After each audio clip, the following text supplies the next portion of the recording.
மகிமைப்படுத்தி விட்டு எல்லாரும் எழுந்து நிற்கலாமா? எல்லாரும் எளிமை நின்று இந்த பாடலை உற்சாகமாய் கரங்களை தட்டி பாட போகிறோம்.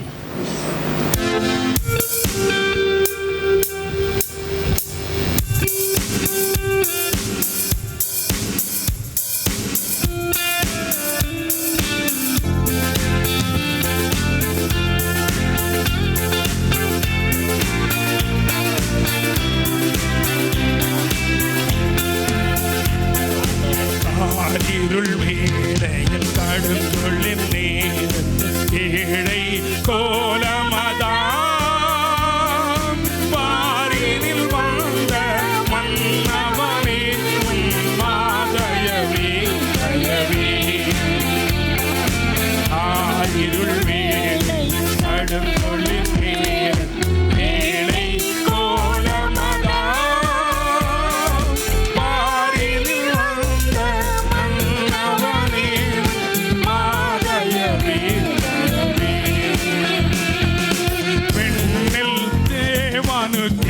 மகிமை மண்ணில் சமாதானோ பெண்ணில் தேவனுக்கே மகிமை மண்ணில் சமாதானோ மனிதர் பிரியம் மலர்ந்தது வந்து மாதயவே தயவே. மனிதர் பிரியம் மலர்ந்தது வந்து மாதயவே தயவே. ஆயிருள் வேளையில் நடுங்குளிர் நேரத்தில் ஏழை கோலமதாம் பாரினில் வந்த மன்னவனேவும் மாதயவே தயவே. பாரினில் வந்த மன்னவனேவும் மாதயவே தயவே. பெண்ணுலகில் சிங்காசனத்தில் தூதர்கள் பாடிடவே. பெண்ணுலகில் சிங்காசனத்தில் தூதர்கள் பாடிடவே. வீட்டிருக்காமல் மானிடனான மாதயவே தயவே.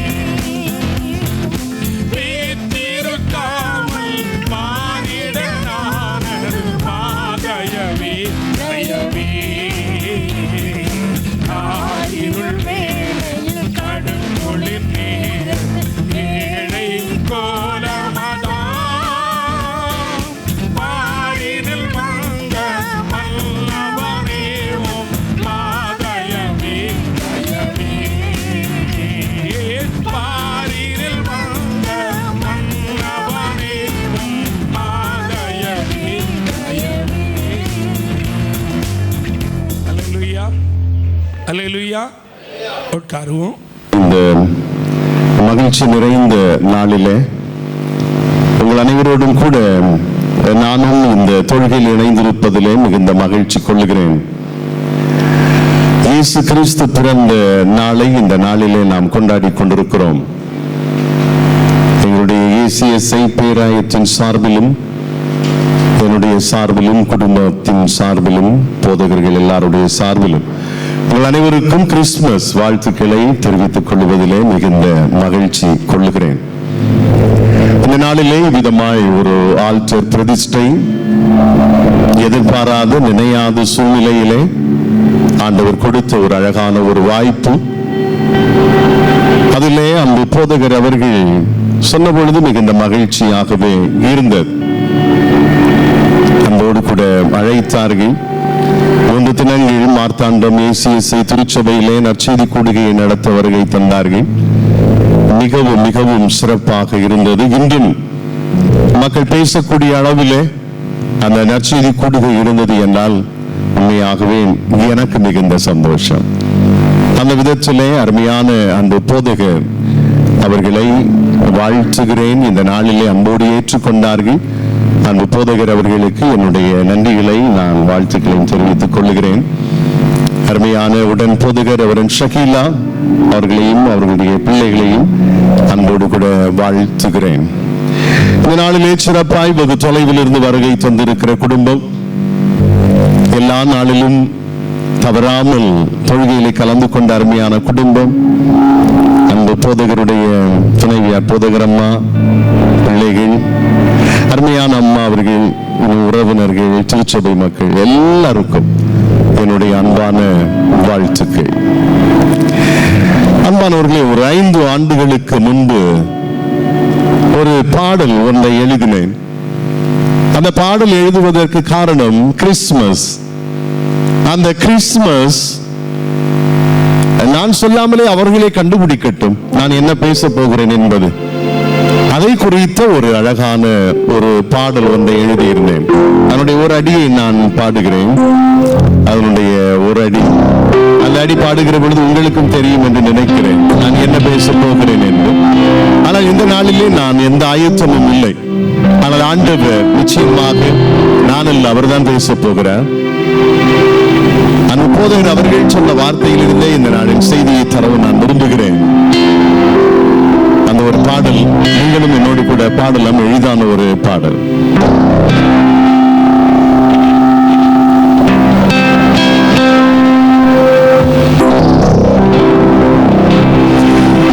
வானத்தில் தோன்றிய அதிசய நட்சத்திரம், இயேசு பிறந்த போது தோன்றிய நட்சத்திரம். வானத்தில் தோன்றிய அதிசய நட்சத்திரம், இயேசு பிறந்த போது தோன்றிய நட்சத்திரம். அதிசயமாமிது அதிசயமாமிது வானத்தில் தோன்றிய அதிசயமாமிது அதிசயமாமிது அதிசயமாமிது வானத்தில் தோன்றிய அதிசயமாமிது. ச ச ச ச ச ச ச ரீ ரீ ரீ ரீ சா க க க க க க க பா பா ம க ரீ சா ச ச ச ச ச ச ரீ ரீ ரீ ரீ சா க க க க க க க பா பா ம க ரீ சா பா பா பா நீ நீ நீ ரீ ரீ ரீ க ரீ சா பா பா பா ரீ நீ நீ ரீ ரீ ரீ க ரீ சா சா நீ ப க ரீ சா சா நீ ப க ரீ சா. அவர் நாமமே என்றும் அதிசயமாமே ஆலோசனையும் பெற்ற இவர்தாமே. அவர் நாமமே என்றும் அதிசயமாமே ஆலோசனையும் பெற்ற இவர்தாமே. தாவீதின் சொத்து இயேசு பிறந்தார். தாவீதின் வம்சத்தில் இயேசு பிறந்தார். தாழ்மையின் கோலமாய் வந்து பிறந்தார் வந்து பிறந்தார். வானத்தில் தோன்றிய அதிசய நட்சத்திரம், இயேசு பிறந்த போது தோன்றிய நட்சத்திரம். வானத்தில் தோன்றிய அதிசய நட்சத்திரம், இயேசு பிறந்த போது தோன்றிய நட்சத்திரம். அதிசயமாமிது அதிசயமாமிது வானத்தில் தோன்றிய அதிசயமாமிது அதிசயமாமிது வானத்தில் தோன்றிய அதிசயமாமிது.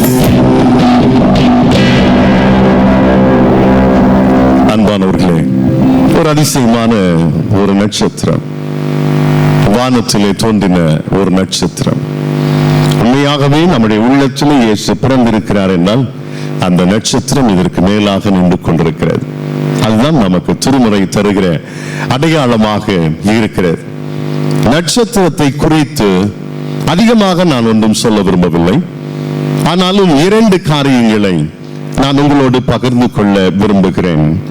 யூதருக்கு ராஜாவாக பிறந்திருக்கிறவர் எங்கே? கிழக்கிலே அவருடைய நட்சத்திரத்தை கண்டு அவரை பணிந்து கொள்ள வந்தோம் என்றார்கள். அன்பானவர்களே, நம்முடைய வாழ்வினை நாம் சற்று சிந்திப்போம். வானத்திலே அநேகம் கோள்கள் உருவாக்கப்பட்டது ஆண்டவராலே. அந்த நேரத்திலே இந்த வால் நட்சத்திரமும் உருவாக்கி இருக்கக்கூடும். ஆனால் எவருடைய கண்களிலும் அது தென்படவில்லை என்று இறையியலாளர்கள் சொல்லுகிறார்கள். இது ஒரு வால் நட்சத்திரம், ஒரு வான் நட்சத்திரம், இது ஒரு மீன் நட்சத்திரம் என்றெல்லாம் பலர் சொல்லுவார்கள். எப்படியும் இந்த நட்சத்திரம் வானத்திலே தோன்றியது, கிழக்கிலே தோன்றியது. கிழக்கிலே தோன்றின நட்சத்திரம் பெத்லகேமை நோக்கி வந்தது.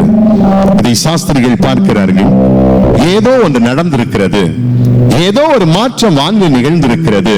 கணிக்கிறார்கள், புரட்டுகிறார்கள். எல்லாவற்றையும் தீர அவர்கள் ஒருவரை ஒருவர் யோசிக்கிறார்கள். அந்த கால கணக்கீடுகளை பார்க்கிற பொழுது மேசியா பிறந்திருப்பாரோ, யூதருக்கு ராஜா பிறந்திருப்பாரோ என்று சொல்லுகிற ஒரு கேள்வி எழும்புகிறது. அந்த கேள்வியோடு கூட இந்த சாஸ்திரிகள் இந்த நட்சத்திரத்தை பின்தொடர்ந்து வருகிறார்கள். அன்பானவர்களே, நட்சத்திரம் தோன்றியது. இன்று எங்கு பார்த்தாலும் நட்சத்திரம். வீட்டிற்கு வெளியிலே, திருச்சபைக்கு வெளியிலே எங்கு பார்த்தாலும் நட்சத்திரம் இருக்கிறது. ஆனால் இயேசு இருக்கிறாரா என்பது கேள்வியாக இருக்கிறது. பால பள்ளத்திலே ஒரு அழகான ஒரு குடில் ஒன்று இருக்கிறது. மிக அழகான குடில், பயங்கரமான ஆட் போட்டிருக்கிறார்கள். வெள்ளமிடத்திலே ஒரு குடில் ஒன்று இருக்கிறது, மிக சிறப்பான குடில் என்று சொல்லுகிறார்கள். இந்த குடில்கள் எல்லாம் பல லட்சம் ரூபாய் செலவு செய்து இந்த குடில்கள் அமைக்கப்பட்டு இருக்கிறது. ஆனால் இயேசு அங்கே இருக்கிறாரா என்றால் இல்லை என்று அர்த்தம் கொள்ளுகிறார். இது வெறும் ஒரு கண்காட்சி மாத்திரம், இது வெறும் ஒரு கண் பார்வையில் நிற்கிற ஒன்று மாத்திரம். திருமறை சொல்லுகிறது, கார் இருளிலே வாழ்ந்து கொண்டிருந்த ஜனங்களை மீட்க பெத்லகேமிலே இயேசு பிறந்திருக்கிறார் என்று சொல்லுகிறது. ஏன் இம்மானுவேல் என்று சொன்னார்கள்? அவர் நம்மோடு கூட இருக்கிறவர், நம்மோடு கூட இருக்கிறவர். அவர் வந்தார், அவர் செயல்பட்டார், நம்மோடு கூட இருக்கிறார் என்று சொல்லுகிற அழகான வார்த்தையை மையப்படுத்தி இந்த திருமறை மிக அழகாக சொல்லுகிறது. அன்பானவர்களே, இந்த பகுதியெல்லாம் நாம் தெளிவாக படித்து வருகின்ற பொழுது நான் சொல்ல வந்தது என்னவென்றால், இயேசு கிறிஸ்து தாவீதின் வம்சத்திலே பிறந்தார் என்று சொல்லி திருமறை சொல்லுகிறது. மத்தேயு, லூக்கா, மார்க்கு நற்செய்தியாளர்கள் எல்லாம் சொல்லுகிற பொழுது இயேசு கிறிஸ்து தாவீதின் வம்சத்திலே, தாவீதின் ஊரிலே பிறந்தார். இன்று கர்த்தராகிய கிறிஸ்து என்னும் இரட்சகர் உங்களுக்கு பிறந்திருக்கிறார் என்று சொல்லி இருக்கலாமே. ஏன் தாவீதின் வம்சத்திலே பிறந்தார் என்று சொல்ல வேண்டும்? ஏன் தாவீதின் ஊரிலே பிறந்தார் என்று சொல்ல வேண்டும்? தாவீதை குறித்து நம் அனைவருக்கும் தெரியும். இந்த தாவீது நல்லவனா கெட்டவனா என்று சொல்லி ஒரு கேள்வியை எழுப்பினால், கெட்டவன் என்று ஒரு சிலர் சொல்லுவார்கள், நல்லவன் என்று ஒரு சிலர் சொல்லுவார்கள். ஆனால் ஆண்டவர் சொல்லுகிறார், இவன் எனக்கு பிரியமானவன் என்று சொல்லுகிறார். மகன் கொலை செய்ய வந்த பொழுதும், சவுல் கொலை செய்ய வந்த பொழுதும் பத்திரப்படுத்தி பாதுகாத்தார். காரணம் என்ன தெரியுமா? அவன் மனிதனை போன்று தவறு செய்தவன், அவன் தவறிலே வீழ்ந்து போனவன். ஆனால் அடுத்த நிமிடம் கடவுளுடைய பாதத்திலே வீழ்ந்தவன்.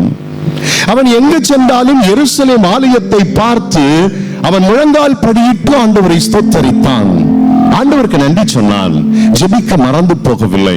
ஆகவே ஆண்டவருக்கு இவன் மீது ஒரு பிரியம், இவன் மீது ஒரு சந்தோஷம், இவன் மீது ஒரு மகிழ்ச்சி இருந்தது. நான் சொல்ல வந்தது, ஏன் தாவீதின் ஊரிலே பிறந்திருக்கிறார் என்று அந்த வசனம் சொல்லுகிறது. ஏன் சொல்ல வேண்டும்?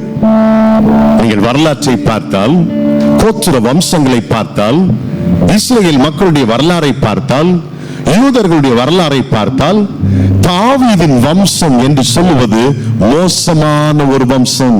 நன்றாய் புரிந்து கொள்ளுங்கள். தாவீதின் வம்சம் மோசமான ஒரு வம்சம், யாரும் விரும்பாத ஒரு வம்சம், யாருக்கும் பிடிக்காத ஒரு வம்சம். அந்த யூத சட்டம் சொன்னது, இந்த தாவீதினுடைய வம்சம் மோசமான ஒரு வம்சம். ஆகவே மற்ற வம்சங்களைப் போல இவர்களுக்கு என்ன இல்லை? அதிகாரம் இல்லை, இவர்களுக்கு சுதந்திரம் இல்லை, இவர்கள் எதையும் செய்ய முடியாது. கோத்திர வம்சங்களிலே மிக மோசமான வம்சம் தாவீதின் வம்சம். நன்கு யோசித்து பாருங்கள். தாவீது ஒரு அரசன், நியாய விலை கடை என்று நாம் இன்று சொல்லுகிறோம். தாவீதின் காலத்திலே நியாய விலை கடை உருவானது. சாலமோன் தாவீதினுடைய மகன். சாலமோன் எருசலேம் ஆலயத்தை கட்டினவன்.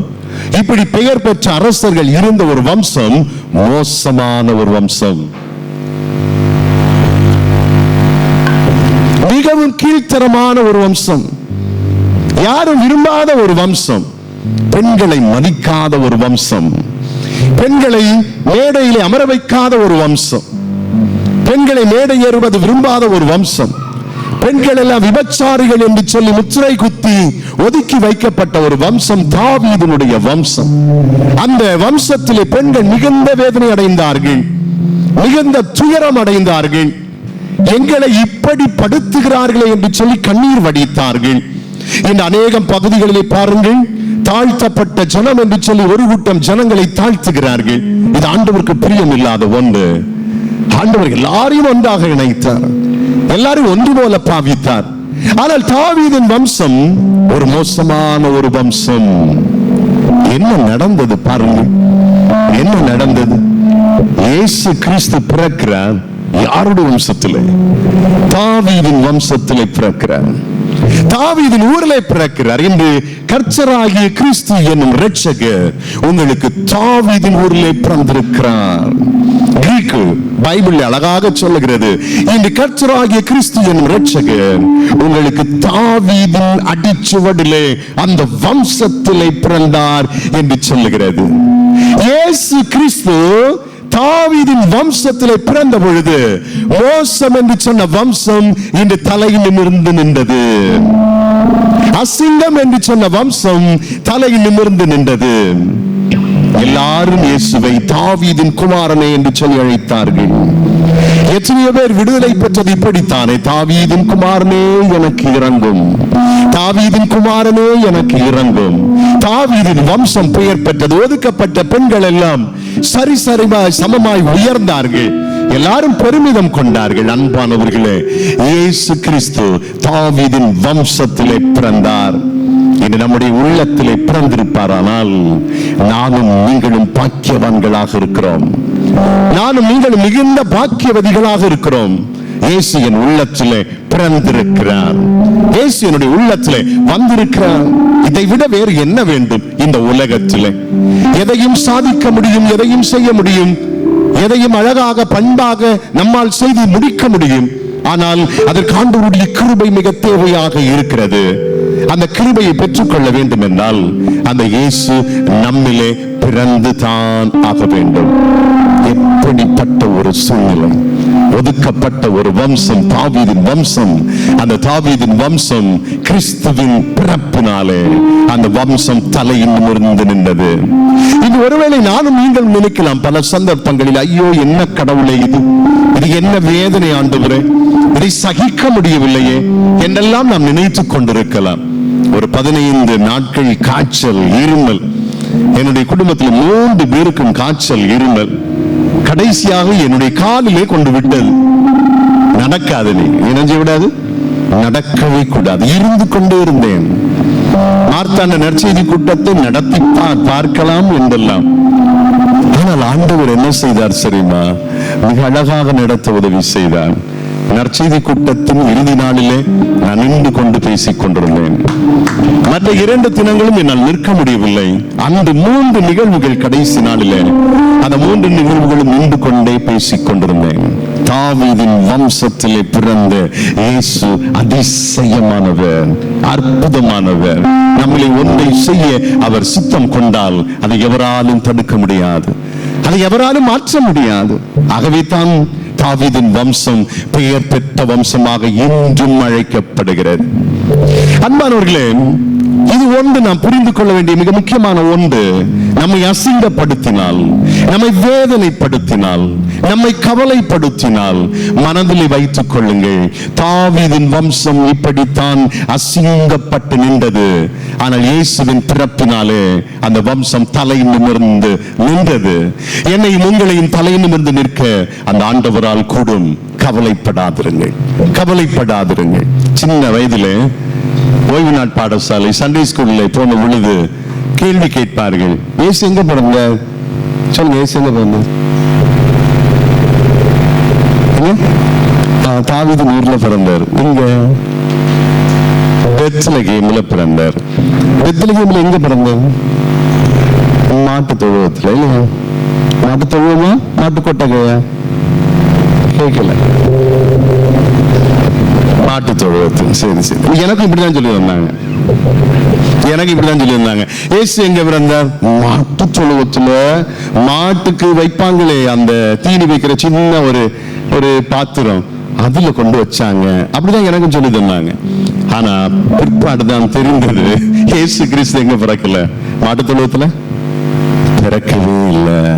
நீங்க லூக்கா நற்செய்தியை படிக்கிற பொழுது இயேசு கிறிஸ்து பிறந்து அவரை சத்திரத்திலே கொண்டு வருகிறார்கள். எதற்கு? கடும் குளிர். அழகான ஒரு பாடல் ஒன்று பாடினார், பழைய பாடல், நாங்க கேரள் பாடுகிற பாடல் எங்கள் ஊரிலே. மிக சூப்பரான ஒரு பாடல். கடும் குளிர் அப்படி இருக்கும். அந்த குளிரிலே அந்த குழந்தையை பத்திரப்படுத்தி பாதுகாப்பதற்கு அந்த பெற்றோர் சத்திரத்தை தேடி வருகிறார்கள். அன்றைய சத்திரம் என்று சொல்வது இன்றைய அந்த பெரிய ஹோட்டல், பெரிய லாட்ஜ் போல அல்ல. அது ஒரு அரை சர்க்கிள், இப்படி ஒரு அரை சர்க்கிள். இதுல இந்த சத்திரம் இருக்கும். இயேசுவை கொண்டு சத்திரத்திற்குள்ளாய் போன பொழுது அங்கே பெண்களும் குழந்தைகளும் நிரம்பி இருக்கிறார்கள். அங்கே இயேசு வைப்பதற்கு இடம் இல்லை, ஒரு குழந்தையை படுக்க வைப்பதற்கு இடம் இல்லை. அந்த அளவிற்கு அதிகமாக பெண்களும் குழந்தைகளும் நிரம்பி இருக்கிறார்கள். அப்படின்னா இந்த ஆண்கள் எங்கே போனார்கள்? இவர்களோடு வந்த ஆண்கள் எங்கே போனார்கள்? இங்கேதான் ஒன்று இருக்கிறது பாருங்க. இந்த சத்திரத்தின் முன் பகுதியில இவர்கள் கொண்டு வந்த புல் தீவனங்களை எல்லாம் அவர்கள் போட்டு, மெத்தை போன்று போட்டு, அதிலே குற்றிகளை அடித்து ஆடுகளையும் மாடுகளையும் ஒட்டகங்களையும் கட்டி போட்டு இந்த ஆண்கள் பாதுகாப்பாக நின்றார்கள். யாருக்கு? இந்த கால்நடைகளுக்கும் இந்த சத்திரத்தில் இருந்த பெண்களுக்கும் குழந்தைகளுக்கும் காவல் காக்கிற பணியை இந்த ஆண்கள் செய்து கொண்டிருந்தார்கள். இயேசு கிறிஸ்துவுக்கு சத்திரத்தில் இடம் கிடைக்கவில்லை. அப்பொழுது தான் இயேசுவை என்ன செய்கிறார்கள்? கொண்டு வந்து, மலையாள பைபிள் அழகாக இருக்கிறது, கீற்று சீலையினாலே உடல் முழுவதும் சுற்றி அந்த புல்லணையிலே படுக்க வைத்தார்கள். தமிழிலே கிழிந்த ஆடை. கிழிந்த ஆடை, நல்ல ஆடை கூட இல்ல, கிழிந்த ஆடை. ஒரு குழந்தை நிலையை பாருங்கள், குளிர்காலத்தினுடைய நிலையை பாருங்கள். இதெல்லாம் ஷொட்டர் இருக்கிறது. இன்றையெல்லாம் நீங்கள் மருத்துவமனையிலே பிறந்த குழந்தையை சும்மா கையில தருவார்களா? தரமாட்டார். ஒரு அழகான ஒரு பேடு வந்திருக்கும், அந்த பேடிற்குள்ளாக குழந்தையை வைத்து கையிலே தருவார்கள். அப்பொழுது இந்த கழுத்து பகுதியெல்லாம் நம்ம அழகாக பிடித்து விடலாம். இந்த குழந்தை பிறந்தால் அந்த குழந்தையின் அப்பாவுக்கு குழந்தையை தூக்க தெரியுமா? தெரியாது. குழந்தையை தூக்குவதற்கே கஷ்டப்படுவார்கள். நான் எல்லாம் கஷ்டப்பட்டேன். அந்த குழந்தையை கொண்டு வந்த பொழுது பேடிற்குள்ள வைத்துதான் தந்தாங்க. என்னால ஒரு பயம். சிலர் சொன்னாங்க, கைவரல் அங்க பட்டுனா அவ்வளவுதான், கைவரல் இங்க பட்டுனா அவ்வளவுதான் என்றெல்லாம் சொல்லி பயப்படுத்தினார்கள். இன்று அதிலும் மேம்படுத்தப்பட்ட அந்த அழகான அந்த உறைவிடம் போன்று இருக்கும், அதனை கொண்டு வருவார்கள். ஆனால் இயேசுவை அப்படி அல்ல, கிழிந்த ஆடை, ஒன்றுமில்லை. யோசியுங்கள், அந்த குளிரிலே அந்த கிழிந்த ஆடையை தலையிலிருந்து சுற்றி கண் மூக்கு தெரியும்படியாய் அழகாக சுற்றி புல்லணையிலே படுக்க வைத்தார்கள். அந்த புல்லணையின் மேலே அந்த நட்சத்திரம் வந்து நின்றது. அந்த நட்சத்திரத்திலிருந்து வந்த ஒளி அதனுடைய முகத்திலே பிரகாசித்தது. அப்படா, அந்த குழந்தையோ அழகு. இப்பொழுது அந்த நட்சத்திரத்தின் ஒளியிலே அந்த குழந்தை இன்னும் அழகு. யோசேப்பும் மரியாளும் பத்திரமாக குழந்தையை பாதுகாத்துக் கொண்டு நிற்கிறார்கள். ஆட்டிடையர்களுக்கு சொல்லப்படுகிறது, உங்களுக்கு சமாதானம், அவர் பிறந்திருக்கிறார், அவர் பிறந்திருக்கிறார். நீங்கள் போய் குழந்தையை பாருங்கள். குழந்தை குழந்தையை சுற்றி புலனினை படுக்க வைக்கப்பட்டிருக்கு. இது உங்களுக்கு என்ன அடையாளம்? போய் பாருங்கள். ஆட்டுடையர்கள் வருகிறார்கள், வழி தவறி போன ஞானிகள் வருகிறார்கள். எல்லாரும் அந்த குழந்தையை பார்த்து அந்த அழகை ரசிக்கிறார்கள், அந்த அழகை ருசிக்கிறார்கள். ஐயோ, யூதருக்கு ராஜா. எல்லாரும் யூதர்கள் நினைத்தார்கள், எங்களுக்கு ஒரு அரசன் தேவை, எங்களுக்கு ஒரு தலைவன் தேவை, அவன் நல்லவனாக இருக்க வேண்டும். நீங்க பாத்தீங்கன்னா எங்க பார்த்தாலும் கிறிஸ்துமஸ் நிகழ்வு தான். எங்க பார்த்தாலும் அரசியல்வாதிகள் இப்போ எல்லாரும் பயங்கர பயம் வைத்து, இப்போ எல்லா அரசியல்வாதிகளும் அல்லேலியான்னு சொல்லிடுவாங்க, ஸ்டேஜ்ல ஏறி திடீர்னு ஸ்தோத்திரம் சொல்லிடுவாங்க, திடீர்னு ஒரு சின்ன குழந்தைய தூக்கி வச்சுட்டு ஐயோ இயேசுன்னு சொல்லிடுவாங்க. பயங்கரமா இன்னும் ஒரு 3-4 மாசத்துல ஓட்டு போடணும். நம்ம ஓட்டெல்லாம் உங்களுக்கு தேவை. அதனால இந்த கிறிஸ்துமஸை பயன்படுத்திட்டாங்க. உண்மையிலே பாவம் கடினப்படுகிற அநேக மக்கள் எங்கும் இருக்கிறார்கள், அவர்களை கவனிக்க யாரும் இல்லை. நீங்கள் எல்லாம் இதிலே மயங்கி வீழ்ந்து போகாதிருங்க. காரணம் என்ன தெரியுமா? இயேசு கிறிஸ்து அவ்வளவு கடினமான சூழ்நிலையிலே வைக்கப்பட்டிருந்தார். எல்லாரும் பார்த்து மெய்ச்சிலிர்த்து போனார்கள் குழந்தையின் அழகை பார்த்து. இயேசு கிறிஸ்து எங்கே பிறந்தார்? புல்லணை என்று சொல்லுவது இதுதான். அந்த புற்கள் எல்லாம் கூட்டி அழகாக வைக்கப்பட்டு அதன் மேலே அந்த குழந்தையை படுக்க வைத்திருந்தார்கள். அன்பானவர்களே, தாழ்மையின் கோலம் என்று சொல்லுவது இதுதான், எளிமையின் கோலம் என்று சொல்லுவது இதுதான். இயேசு பிறந்த விதம், அவர் வந்த விதம் அவ்வளவு அருமையாக இருந்தது.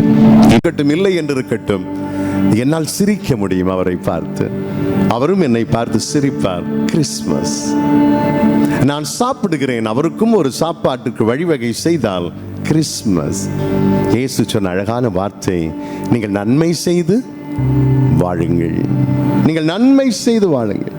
கிறிஸ்துமஸ் என்று சொல்லுவது நன்மை செய்து வாழுவது. அன்பானவர்களே, இந்த நட்சத்திரம் நமக்கு நல்ல வழியை காட்டுகிறது.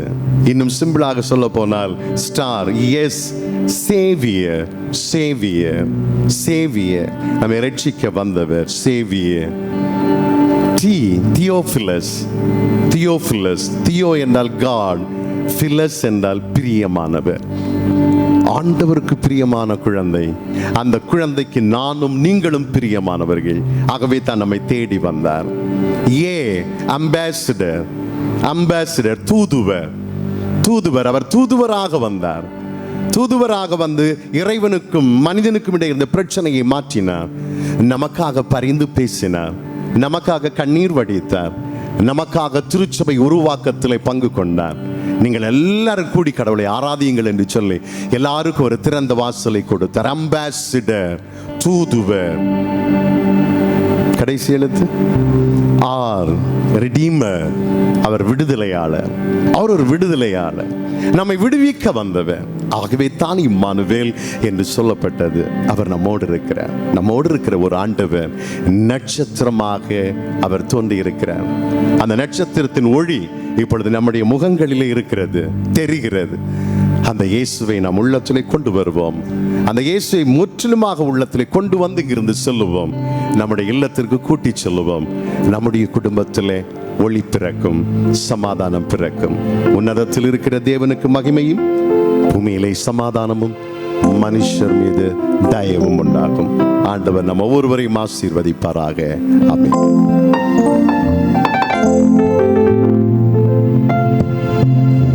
அல்லேலூயா, அல்லேலூயா. சத்தமா சொல்லுங்களேன், சத்தமா சொல்லுங்களேன். நல்ல அருமையான செய்தியை நாம் கேட்டோம். ஸ்டார் இல்லையா? சொல்லுங்க. எஸ்ன்னா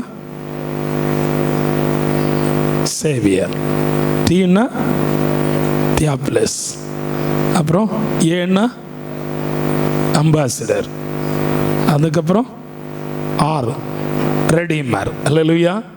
எவ்வளோ தெளிவாக எங்கள் மக்கள் கேட்டிருக்காங்கன்னு பாருங்கள். ஃபஸ்ட்டு பிஷப் ஆண்டவர் ஆசீர்வதிக்கிற தொடர்ச்சியான பகுதியை பாஸ்டர் சகில் அவர்கிட்ட.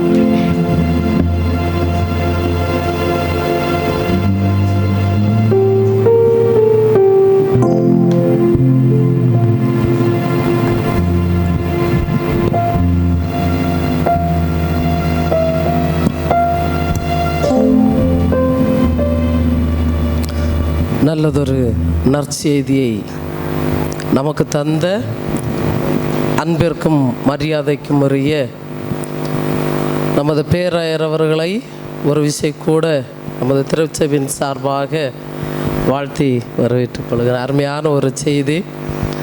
இயேசு கிறிஸ்து எங்கே பிறந்தார் அப்படிங்கிறது ஒரு தெளிவான ஒரு பதில் கிடச்சிருக்கு, அப்படி தானே? நானும் கூட அப்படி தான் பல நேரத்தில் நினச்சேன். ஆனால் மிக தெளிவாக நம்ம மத்தியிலே மிக சுருக்கமாக நல்லதொரு செய்தியை தந்தார். தொடர்ந்து அன்பு பேராயருக்காக, பேராயர் குடும்பத்திற்காகவும் நாம் ஜெபிப்போம். ஆண்டவர் பெரிய காரியங்களை செய்வாராக.